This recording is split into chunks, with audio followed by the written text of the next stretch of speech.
সুনীল মুচকি হেসে বলল, তোমার মতো একটা বোন পেলে যে কেউ খুশি হবে। আমি বসে পড়লাম, আর সুনীল এসে বলল, প্রিয়া দিদি, তোমার মাথায় একটু তেল মালিশ করে দেব। আমি বললাম, না, আমার তেল মালিশের দরকার নেই, কিন্তু সে শোনেনি। নিজেই আমার চুলের ক্যাচার খুলে বলল, রাগ করো না, তোমার এই সুন্দর রেশমি চুলে তেল মালিশ করতে ইচ্ছা করছে। তখন বাবা মা কাজে চলে গিয়েছিল। এভাবেই সে আমার পাশে বসে মাথায় আলতো করে তেল দিয়ে মাথায় মালিশ করতে লাগল। তারপর এই সুযোগে সে আমার সাথে, আমি প্রিয়া, আমার বয়স তখন 22 বছর। আমি দেখতে অনেক সুন্দর, গায়ের রং ফর্সা, একটু স্বাস্থ্যবান, তাই আমাকে আরও বেশি আকর্ষণীয় লাগে। আমি কলেজে গেলে সবাই আমার দিকে চেয়ে থাকে। আমার একটি মাত্র অনেক আদরের ছোট ভাই আছে। আমি দ্বিতীয় বর্ষের ছাত্রী এবং তখন গ্রীষ্মের ছুটি শুরু হয়েছে। প্রতিবারের মতো এবারও কলেজ থেকে ছুটি পেয়েছিলাম। আজ ঘরের সব কাজ শেষ করে আমি বিছানায় একটু বিশ্রাম নিচ্ছিলাম। ক্লান্তির কারণে আমার মনে হচ্ছিল সারা শরীর ব্যথা হয়ে গেছে। আর আমি একটু আরাম খুঁজছিলাম। এমন সময় আমার ভাই সুনীল এসে জিজ্ঞেস করল, দিদি, তুমি ঠিক আছো তো? আমি বললাম, হ্যাঁ, সব কাজ শেষ করে একটু বিশ্রাম নিচ্ছি। আমার গল্পগুলো তোমরা শুনো, কিন্তু সাবস্ক্রাইবই করো না। দয়া করে গল্পগুলো ভালো লাগলে ভিডিওটি লাইক, শেয়ার এবং চ্যানেলটি সাবস্ক্রাইবই করো প্লিজ। সুনীল বলল, তাহলে আমি এখনই তোমার জন্য দুধ নিয়ে আসছি। তা খেলে এখন একটু তোমার ক্লান্তি দূর হবে। তার কথায় আমি স্বস্তি পেলাম এবং মুচকি হেসে বললাম, ঠিক আছে, দুধ নিয়ে এসো, আমি একটু ঘুমাবো। সুনীল সবসময় তার বোনদের খেয়াল রাখে। আমি তার জন্য মনে মনে অনেক দোয়া করলাম এবং তার আনা দুধ পান করতে লাগলাম। দুধের গ্লাসটি পাশে রেখে আমি বিছানায় শুয়ে পড়লাম। সুনীল বলল, চলো, আমি তোমার মাথা ম্যাসাজ করি, তুমি একটু ঘুমাও। সে বিছানায় বসে আলতো করে আমার মাথা টিপতে শুরু করল, আর আমি ধীরে ধীরে স্বস্তি অনুভব করলাম। চোখ বন্ধ করে গভীর ঘুমে তলিয়ে গেলাম। আর ঠিক তখনই আম্মুর ডাকে আমার ঘুম ভেঙে গেল। ঘড়ির দিকে তাকিয়ে দেখি রাত 10টা বাজে। একটু ধাক্কা খেলাম, বুঝলাম বাবাও অফিস থেকে ফিরে এসেছেন। আমি মনে মনে ভাবতে থাকলাম, এতক্ষণ আমি কিভাবে ঘুমালাম। আমি উঠে দাঁড়াতে চেষ্টা করলাম, কিন্তু মাথা ঘুরে গেল, কিছুই দেখতে পাচ্ছিলাম না। ফ্রেশ হয়ে বেরিয়ে এলাম, দেখি সবাই আমার জন্য অপেক্ষা করছে। আমাকে দেখে সুনীল মাকে বলল, দেখো মা, এত কাজের চাপ যে সারাদিন কাজ করতে করতে বেচারা একেবারে ক্লান্ত হয়ে পড়েছে। আমার মা ও বাবা দুজনেই বাইরে কাজ করতেন, কারণ শুধুমাত্র বাবার আয়ে আমাদের পড়ালেখার খরচ চালানো কঠিন ছিল। আমি আর সুনীল কলেজে যেতাম, কিন্তু গরমের কারণে আমাদের অনেক সময় বাসায় থাকতে হতো। গত কয়েকদিন ধরে সুনীল আমার প্রতি বেশ যত্নশীল হয়ে উঠেছিল। গৃহস্থালির কাজ করলে সে সবসময় আমাকে সাহায্য করতে চাইত। যখনই আমি ক্লান্ত হয়ে পড়তাম, সে এসে পাশে দাঁড়াতো এবং বলতো, তুমি অনেক পরিশ্রম করছো, এটা আমার কর্তব্য তোমাকে সাহায্য করা। আমি চুপচাপ শুয়ে থাকতাম। একদিন রাতে আমার ভাই চুপিসারে আমার রুমে ঢুকল।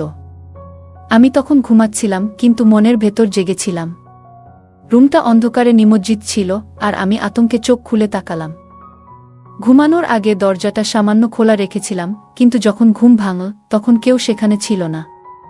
নিজেই উঠে দরজা বন্ধ করে আবার শুয়ে পড়লাম।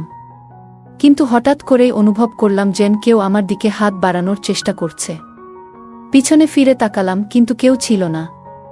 একটু ভয় পেয়ে গেলাম। ঘরের আলো জ্বালিয়ে দরজা খুলে বাইরে তাকালাম, কিন্তু কাউকে দেখতে পেলাম না। আগে কখনো এমন কিছু ঘটেনি, তাই একটু অস্বস্তি লাগছিল। তৃষ্ণা পেয়ে রুম থেকে বেরিয়ে এলাম পানি খাওয়ার জন্য।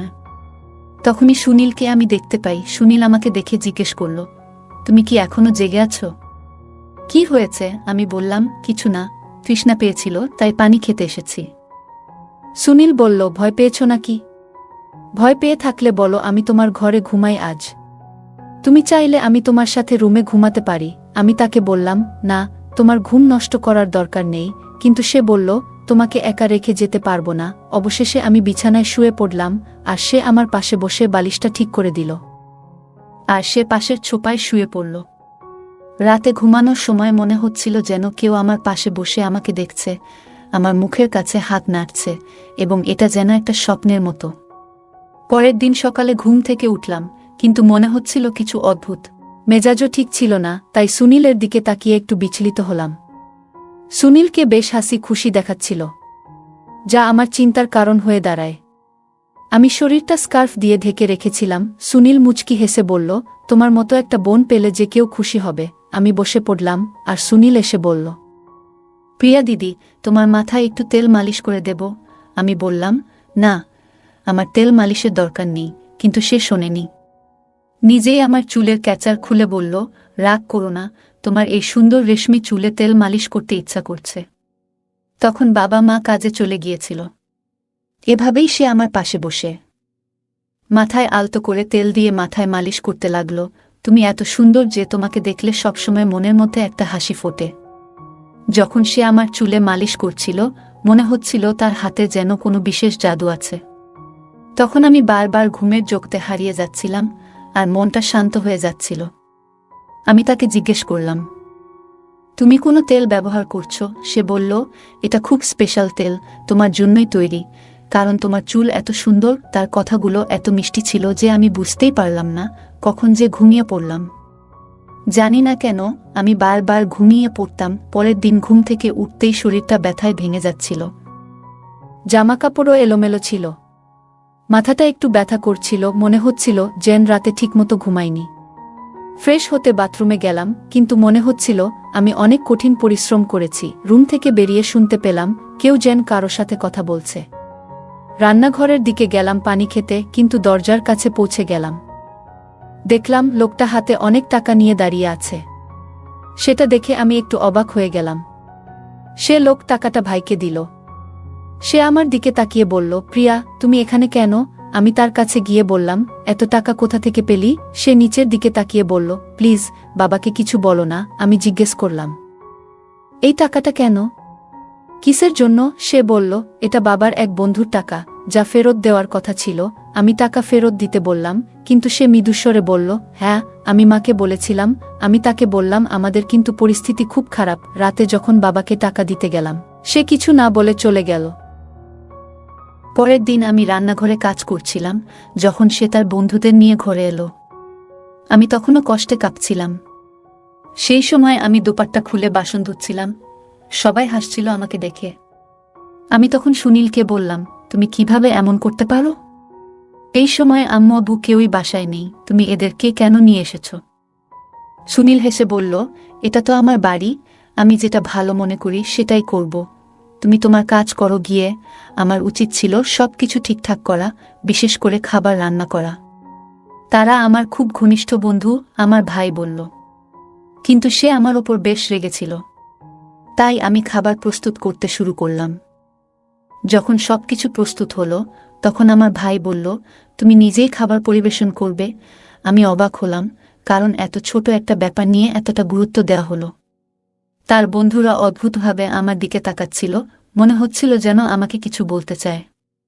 খাবার টেবিলে রেখে আমি রুমে চলে এলাম, আর ভাবছিলাম, সে তো তার বন্ধু। আমি ভাবলাম, তাকে আর হয়তো এই বাড়িতে দেখতে পাবো না। তারা চলে যাওয়ার পর ঠিক তখনই সে আমার রুমে এসে আমার গালে আলতো করে স্পর্শ করল এবং বলল, তুমি এত রাগ করছো কেন? তারা আর আসবে না, কিন্তু মা বাবাকে এই ব্যাপারে কিছু বলো না প্লিজ। তার আচরণ আমাকে একটু বিরক্ত করছিল, কিন্তু আমি নিজের রুমে গিয়ে একটু শান্ত হওয়ার চেষ্টা করলাম। বিশ্রামের জন্য ঘুমিয়ে পড়লাম, কিন্তু হঠাৎ করে আমার পায়ে কারো স্পর্শ অনুভব করলাম। চমকে উঠে দেখি সুনীল আমার পা তার কোলে রেখেছে। সে ম্যাসাজ করছিল। আমি তাকে থামানোর চেষ্টা করলাম, কিন্তু সে বলল, আমাকে ম্যাসাজ করতে দাও। আমি তো তোমার যত্ন নিচ্ছি। মা বাবা তো সবসময় কাজে ব্যস্ত, তাই আমার সময় আছে তোমাকে দেখাশোনা করার। আমি ক্লান্ত ছিলাম, তাই সুনীল হাতের ম্যাসাজে ঘুমিয়ে পড়লাম, কারণ সারা দিন বাড়ির সব কাজ আমাকেই করতে হয়। এখন কলেজ ছুটি দেওয়ার পর আমাকেই বাড়ির সব কাজ করতে হয়। বাবা মা সবাই কাজে যায়, তাই বাড়ির সব দায়িত্ব আমার। যখন ঘুম ভাঙল, তখন মাথাটা ঘোরাচ্ছিল আর বিছানার চাদর এলোমেলো হয়েছিল। একটা মৃদু পারফিউমের গন্ধ পাচ্ছিলাম, যা আমাকে আরও অস্বস্তিতে ফেলল। আমি বিছানায় শুয়ে পড়লাম, মনে হচ্ছিল কেউ যেন রুমে উপস্থিত আছে এবং আমাকে জাগানোর চেষ্টা করছে। কিছুক্ষণ পর যখন চোখ খুললাম, দেখলাম বিছানায় শার্ট এবং পারফিউম পড়ে আছে। সবকিছুই যেন অদ্ভুত লাগছিল। আজকের দিনটা বেশ অস্বাভাবিক ছিল, কারণ আমি আর সুনীল ছাড়া বাড়িতে কেউ ছিল না। তারপর কি হলো যে আমার শরীর বেশ ক্লান্ত এবং দুর্বল বোধ করছিল। আমার মুখের রং ফ্যাকাশে হয়ে যাচ্ছিল, আর সেই মুহূর্তে সুনীল আমার পাশে এসে দাঁড়িয়েছিল। আমি কোনোভাবে অজুহাত দেখিয়ে নিজেকে সরিয়ে নিয়েছিলাম, কিন্তু মনটা অদ্ভুত সব চিন্তায় ভরে উঠছিল। আমার এই অস্বাভাবিক অবস্থা দেখে মাও দুশ্চিন্তাগ্রস্ত হয়ে পড়েছিলেন, কারণ তিনি বুঝতে পারছিলেন না আমার মধ্যে এমন কি সমস্যা হচ্ছে। সেই রাতে আমি বারবার জেগে উঠছিলাম এবং পরের দিনও ভালোভাবে ঘুমাতে পারিনি। দিনের পর দিন আমি যেন আরও বেশি রোগা হয়ে যাচ্ছিলাম। আমার সৌন্দর্য যেন কমতে শুরু করে দিয়েছে। জানি না কেন আমার সাথে এমন কিছু হচ্ছে। বাবা মা যথারীতি তাদের কাজে গিয়েছিলেন আর আমি নিজেও ডাক্তারের কাছে গেলাম। সেখানে আমি একটা চমকে দেওয়া খবর পেলাম, আমি গর্ভবতী। কিন্তু তখনও ভাবছিলাম, এটা কিভাবে সম্ভব? আমার ভাই কিভাবে জড়িত হতে পারে? তখন মনে পড়ল সে আসলে আমার সৎ ভাই, মায়ের প্রথম বিয়ের সন্তান। সেই বিষয়টি এতদিন আমার অজানা ছিল, যা আমাকে ভাবতে বাধ্য করেছিল। আমি তাকে নিজের ভাইয়ের মতো ভালোবেসেছিলাম। আমি তখন আমার রুমে একটি মোবাইল ক্যামেরা স্থাপন করলাম, কারণ পরিস্থিতি যাচাই করা খুব দরকার ছিল। সুনীল আবারও আমার কাছে এসে মাথায় তেল মালিশ করতে শুরু করল। আমি জেগে থাকার জন্য অনেক চেষ্টা করলাম, কিন্তু তেলের গন্ধে আমি অজ্ঞান হয়ে গেলাম।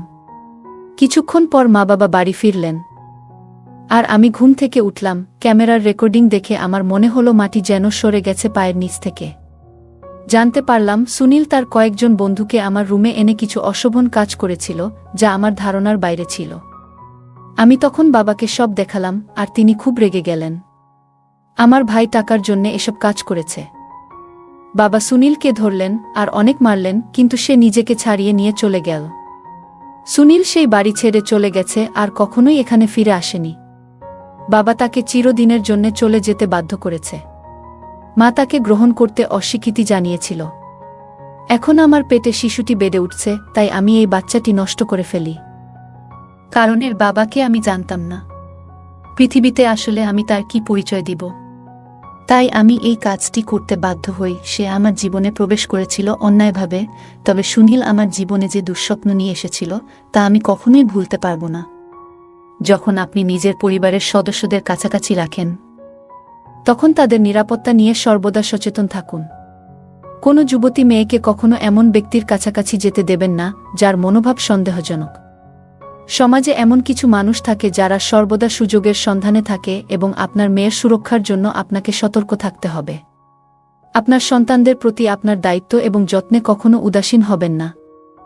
আমার বাবা মা নিজেদের জীবনের তাগিদে এতটাই ব্যস্ত হয়ে পড়েছিলেন যে তারা আমার সৎ ভাইয়ের সাথে আমাকে একা রেখে দিয়েছিলেন, আর আমি তাকে আমার বিশ্বাসযোগ্য বন্ধু ভেবেছিলাম। কিন্তু সময়ের সাথে সাথে বুঝতে পারলাম নিজের ও পরিবারের সুরক্ষা সবচেয়ে গুরুত্বপূর্ণ। গল্পটা কেমন লাগলো জানাতে ভুলবে না। আরও মজার মজার রোমান্টিক গল্প শুনতে চাইলে ভিডিওটি লাইক, শেয়ার এবং চ্যানেলটি সাবস্ক্রাইব করতে এবং বেল আইকনটি ক্লিক করতে ভুলবে না। ধন্যবাদ।